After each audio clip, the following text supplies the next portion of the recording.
or cloud? Okay. What do I Um, want to do? if you record to the cloud, then you're able to send the same link that Tina sent with the little password. Um, and then I'm recording to my laptop, and I'll upload it to YouTube again, and provide another link that way. Gotcha. Okay. I've started recording, I think, to the cloud. Okay. Um, I think. Doesn't say anything other than, oh, it says recording and it's showing a little cloud. Oh, Okay. okay. Sorry, it's been a long week. Yeah. Tell me about it. We Donna, have a new go ahead. It's probably my for internet. Hold on. telecommunications. Give Okay. me 1 second.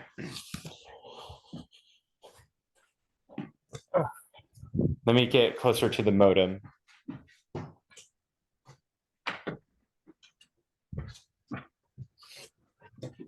So sorry. No, you're fine.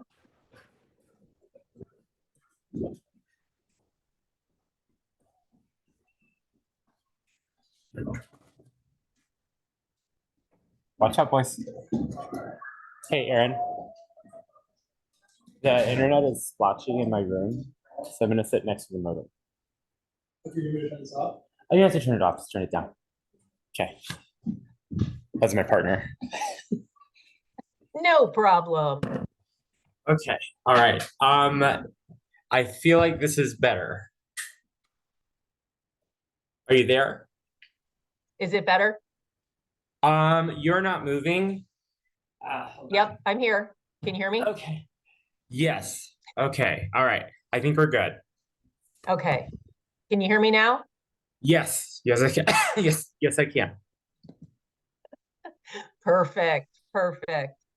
No, it's just I work for a telecommunications company and we have a new project going out. And they gave us the due date of February 29th. Mhm. Yeah. So I'm like, ah. Yeah.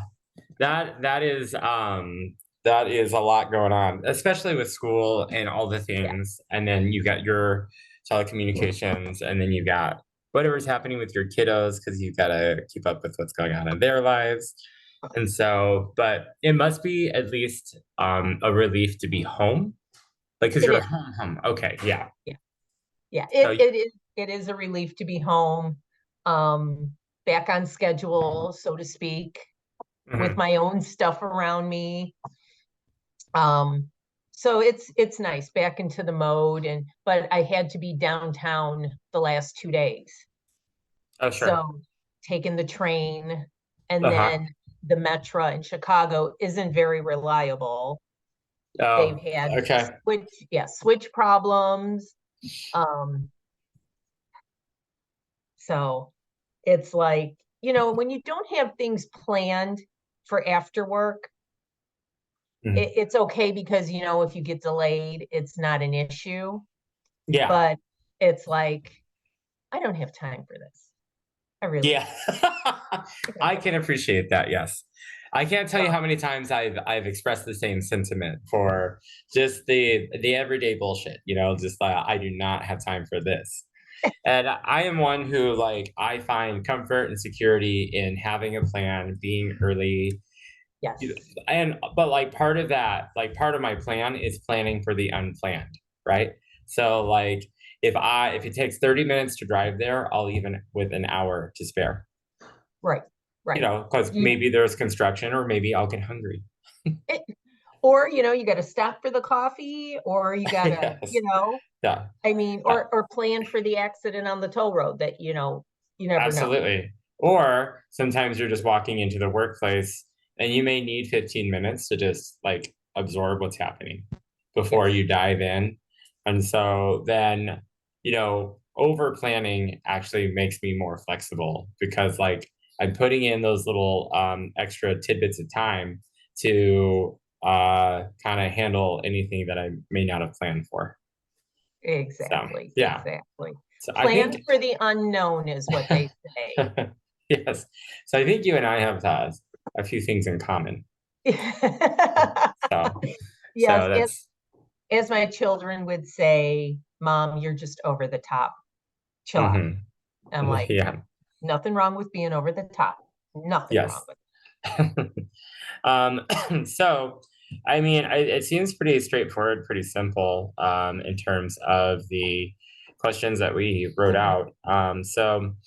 I guess let's just go through the prompts and share our Okay. answers and go from Just there. sort of like we did the last time. Yeah, exactly like we did the last time, and I'm interested to see your point of view on on, on what we have. So, okay, Yeah. Okay, let me switch screens here. I'm moving sure. things around, so hmm um my eyes aren't as good as they used to be. Okay, so let's see. Discussion prompts. Please find one.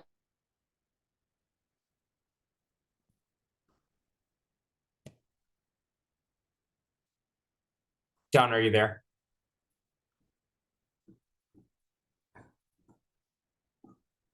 Someone in the resolution started stealing, able to find the culprit, Cook cut the crew's rations by a third.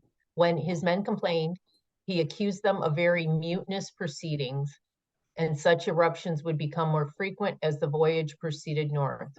Cook ultimately ordered lashings of 44 men aboard the Resolution, more than twice the number he had flogged during each of his previous voyages. Okay, so just you'd cut out. So I Oh, I'm apologize. sorry. I'm sorry. I believe it's my internet. I was just notified that it's unstable. So we're gonna do our best to get through this. So you were answering prompt one. What was Yes. the example that you gave? Where off the coast of New Zealand, he cut the rations and then he flogged his men because nobody would admit to stealing the food. Okay. Yes. Let's see. My example was on his third voyage, he became at times an entirely different commander. Off the coast of New Zealand, someone on the Resolution started stealing food, unable to find the culprit he cut. And yes, that. So then like I kind of commented on, so I think we have the same example. Yeah. So my comment, as Captain Cook began, what I said was, as Captain Cook began to enter into the last stage of his life, his ability to lead began to suffer. He had already dealt with physical ailments as an effective leader, but had a point of view in life that sought to value those who were different than himself. So, like in his first two voyages, he had incontinence or constipation, or and a number of other things that he had to deal with because sailing's hard. But he was also like fair, even-handed, you know. Yeah. So so he did not see others as less than, and this experience was informed by his humble beginnings. But with age and sickness, this light in his leadership left him without patience, kindness, or regard. Once a fair leader, his character in his final voyage surprised many of his men.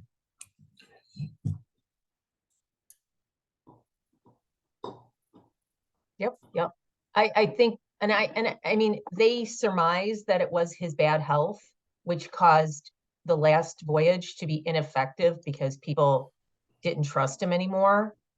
Mm, So yeah, I think those are really good examples of his ineffectiveness as a leader.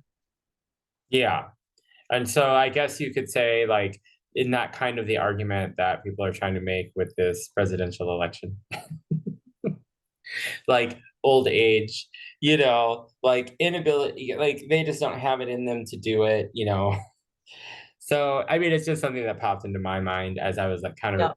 reading that, you have to be physically well, emotionally well, mentally well Yep. to be an An effective leader. effective, right, for people to trust you enough to follow you and want to emulate what you are showing them. Yes.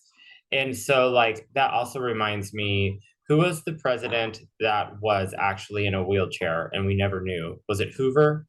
Was it Taft? No, no, no. It was Roosevelt. Roosevelt. Roosevelt. Thank you. Franklin Roosevelt. Yes. And, that's kind of one of those things that it's like, trust is a perception, right? So it's Right. like this image that you put forth. So, there've probably been like really strong leaders. Like, do you remember the movie The King's Speech? Yes. Yeah. And so, like, he worked really Yeah, hard to where not. stutter. And Yes. yes. And Hmm. And because so, because he was always told that stuttering was a sign of weakness. right. And the thing of it is that, obviously being in a wheelchair isn't weakness. Stuttering is not a weakness. Being older in age is not a weakness. And suffering ailments isn't really a weakness. But because it's perceived to be one, it Right. is one. Right. Right. So Because people see your illness as you're not able to do that job. So had we known he had polio, he probably never would have been voted into office. mhm. So, it's just, I think, an interesting point of view on the same side of the coin. Like, obviously Captain Cook was like, he was in no condition to lead. Right. You know what I mean? But if he were able to be in his old age and be near death, but still be fair and even handed, then maybe that would be a different story. So that's my input on that, I guess. All right. Number 2. Now find a quote or one distinct instance of Captain Cook's more effective leadership, where his leadership seems more capable or inspirational. So I put out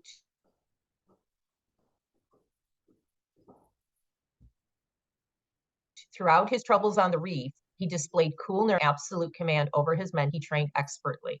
Having navigated his way from the bottom of English society, he may have seen the world as one vast reef arrayed against him. Perhaps, too, Cook's extreme independence and ambition were prerequisites for great exploration. Few normal men, particularly family men in their 40s, would have endured the risks and wretchedness that Cook abided in the Pacific, not once, but 3 times. Okay. And what are your thoughts on that example? Like, why did that stand out for you? That stood out because the very first line, his troubles on the reef displayed a cool nerves, keen nautical judgment, and an absolute command over his men that he actually trained. So if they're willing to follow him to an unknown area that's never been navigated before, and they're willing to go blindly, I mean, he had to have an effective leadership over them. They must have trusted him absolutely in order to just follow him blindly. Okay. The example that I gave was Banks wrote, the crew had worked nonstop for 24 hours with an inimitable calm and surprising cheerfulness and alacrity. No grumbling or growling was to be heard throughout the ship. Banks credited this to Cook's wanton coolness and precision. And so this was when the ship had a gash in it. And then they ended up like covering like I think a sail Yep. in like all the goop and poop and everything else, and then maneuvered it under to stop the ship from sinking.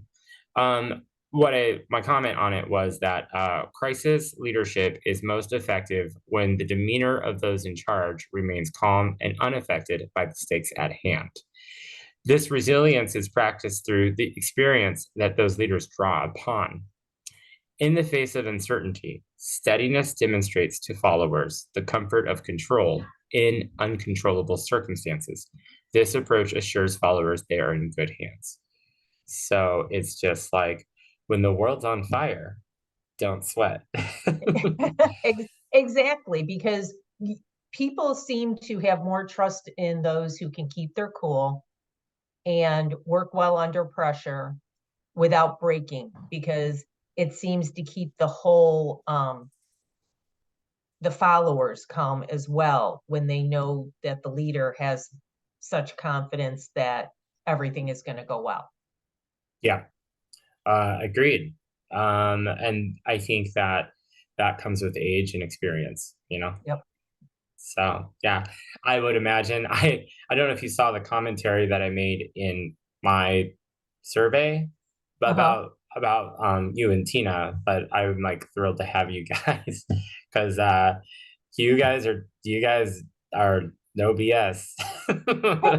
You do, and you don't got time for it neither. So, you know, so I'm like thrilled to like have your insights and have your input with both of you guys having like Yep. No, with it was families so and funny. Yep. Well, it's so funny is the teacher commented to me. He goes, I've never had a class where one team had nothing but compliments about each other. oh Because well all three of us just complimented each other. It was like, he's like, he loved it because he's like, well, he goes, I finally put a team together that works. yeah, you know, and I think a lot of that is just speaks to we're older, you know. Yeah. I'm turning 40 this year. You guys have raised whole families and have like done all of these amazing things already. And so it's sort of like we're walking into this experience, not really leading with any insecurity, but really just like Right. we know who we are. And Yep. also what can I do to make this work and how do I make you feel welcome? Yeah. And I think we're bringing real life into it Yes. because, you know, uh,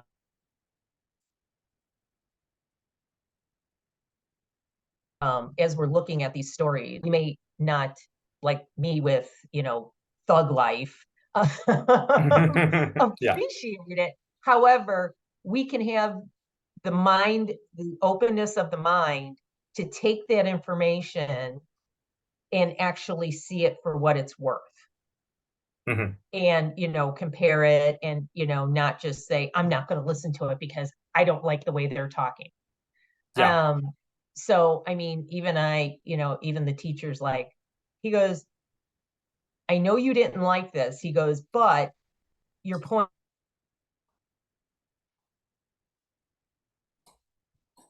And I'm like, well, thank you, because I did not like it. You don't know, it was like chalk to my ears listening to this. Yeah. And it was so Yes. fun, you know. So yeah, no, I think we can relate to each other. And I think that we just have respect for each other enough to realize that not everybody is the same. Yes. That's good. Yeah. Yeah. So Ready for number uh, 3? I am. Let me clean off my glasses here so I can see. And my connection's still a little bit shaky. So sometimes what happens is you'll pause and Okay. I'll read the captions because it'll keep going. And Yep. then the video will catch up with you, but I'm understanding you Okay. based on the transcript. Um so if I seem a little like a little off or a little disconnected, it's like I'm computing. Okay. So So it's not me. it's not you, it's this lovely technology. But we're doing well, we're Yep. powering through, so I think we can continue. Okay. Okay. So All right. number 3, tie in your understanding of the explorer's leadership with one of the stories shared in Kozner's and Posner's The Leadership Challenge, quoting and discussing here. So for the leadership challenge, I put whether you're trying to mobilize thousands of people in the community or one person in the workplace to enlist others, you must act on 2 essentials: appeal to the common ideals and animate the vision. And Mhm.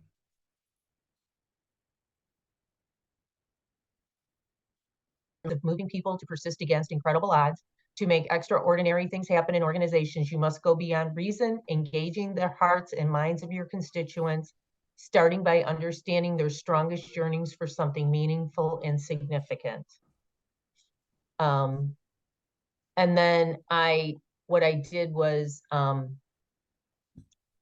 the the explorer and how I'm tying this all together is he took all these guys and took them on an adventure, and they followed him into an unknown, uncharted territories. So he must have appealed to something that they felt inside, and for them to trust him so blindly just to follow him for how many years.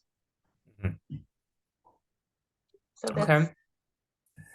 Yeah, I mean, I think it's an interesting time, right?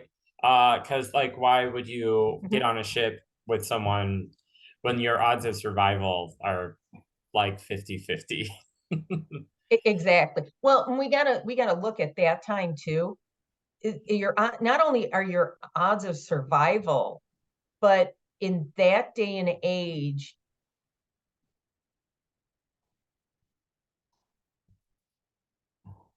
weren't as charted as they are now, because nobody knew of some of these places that they were going to. So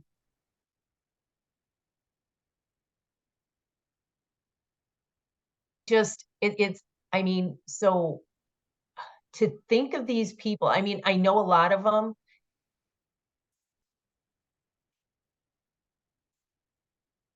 My family would have money. However, I know the stories that a lot of these guys who went on these ships wouldn't have stayed for 3 years, wouldn't have stayed for 3 voyages Oh had yeah, good point. had they not trusted the leader for so long. Yeah. So I'm just like, Captain Cook must have had something when they first started with him for them to continue to endure everything that they went through. Yeah, I think what he had was something in common, something relatable, something that they saw in themselves, that they saw in him. And I think that stems from his humble upbringing, and that he like had nothing. And that, his life was hard. All of his siblings died. So, he's this survivor, but he also wasn't given anything. So I mean, these people come from an understanding of hardship, and they're like forged in this place of like do or die. And so when you see someone else who kind of comes from that place, I think you just automatically respect them and trust them, because you're like, oh, Yeah. you know what I have been through. And I think that could be part of the magic. Yep. Oh. So did you have a particular quote? I do. Okay. So I, excuse me, I took this example and then tied it into, I followed the prompt. Okay. In making the transition from being a Navy submarine officer to marketing manager for a cloud-based software company, Jim Schwapik came to realize that enlisting subordinates and other colleagues in defining the vision for the team pays off, because the ideas that form the vision will be familiar to them, and as a result, it will be easier to get the buy-in that is essential for translating a single person's view to the rest of them. Okay, so Navy submarine officer Jim Schwapik had a keen understanding that being in touch with people leads to more cooperative outcomes. Captain Cook saw this ability in Banks. He realized that putting Banks in charge of relating to the natives of the islands they visited created more cohesion and cooperation between Cook's crew and those inhabitants. So, the Jim story, the Navy submarine, like he had this realization that like the vision can't just come from the top down. The vision has to come from everyone around him, including his subordinates. So he made an active effort to bring people into the creative process, to bring people in and give input, to create whatever it is that they were looking to do. And by doing so, that it was easier to enlist them and easier to get their buy-in for whatever vision was laid for the future of that organization. And so I saw similarities here because Cook realized that whenever they would visit somewhere, they had to get along with those Aboriginals, those indigenous people. And so he saw this ability in Banks to be like on the pulse of however these people were feeling. And he was able to kind of help the crew navigate communicating with these people in a cooperative way. So Cook saw that ability in Banks and then enlisted him to be in charge of that. So, and then furthermore, Cook's ability to see something in his subordinate, even though Banks lived outside of the responsibilities of the crew aboard Cook's vessel, is another demonstration of being in touch with his people and enlisting them. So that's kind of like the story of the Navy submarine officer and like the story of Cook and his ability to relate to people. So I guess the theme here then would be seeing something in someone and enlisting them to create the vision. Perfect. Yeah. Okay, I was like, no, man. I mean, yeah, I completely agree with you. I think we could see both sides of the coin with Captain Cook, from really, really good aspects of it, and then later on the really, really bad aspects of it. But I think more than not, we can see how this the leadership challenge quotes and stories co-fit with Captain Cook's stories, which is really good. Yes. Let's see here. So I noticed that using the Likert scale, one of the things that he said was, okay, he didn't want us to go through and just like list out, this is a 9, this is a this is a that. I think he wanted us to like go through the Likert scale and just talk about things that seemed interesting to us. Does that make sense? Yeah, because I asked him about this too. Okay. So he said he wanted us to go and definitely label them. Yes, label. However, I did that. But he also said that, we don't have to write it out, but on our video to, yes, discuss, like, sets a personal example of what he or she expects of others. I gave a 7 of fairly often on the first voyage. So, an example that I think is talking with respect, no cursing, acting in a manner befitting a ship crew member, and things like that, where he never even swore, and he kept good care of himself, and he treated others, from my readings that I was reading on him on his first voyage, is he was treating the crew members with respect, and that's what he expected of the others to do throughout the crew. Yes. So like, it's interesting to me because like you have some like you have some technical skills in this list, you got some soft skills, right? Right. So in this first voyage, I that's a personal example. I put 9 very often. And then like develops cooperative relationships, also a 9. Actively listens to diverse points of view, same. Make it a point to lead people to let people know about his or her confidence in their ability, and that's an interesting thing, because makes it a point to let people know about his or her confidence in their abilities. That works both ways. Right. So I also, where's it at? I also gave a pretty high marking there in the third voyage as well, because he's not praising them, he's just letting them know what he thinks of their abilities. So the other thing that I gave, experiments and takes risks, no, that's not it. ensures that people grow in their jobs by learning new skills. So all of the ones that I've listed, these are the soft skills.